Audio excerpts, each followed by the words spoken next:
Good morning guys, my name is Vic with PhoneArena and today we're testing the camera on the brand new Sony Xperia XZ3 recording in 4K HDR.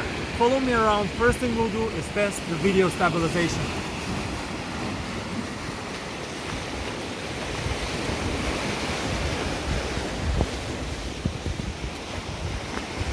Okay, the phone was handheld and now there's the continuous autofocus feature. So moving to the tree,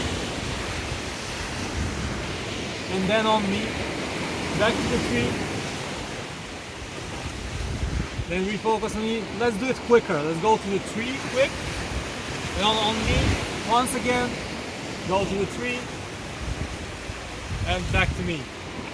Okay, this is a test of the continuous autofocus feature. Now we'll keep on walking.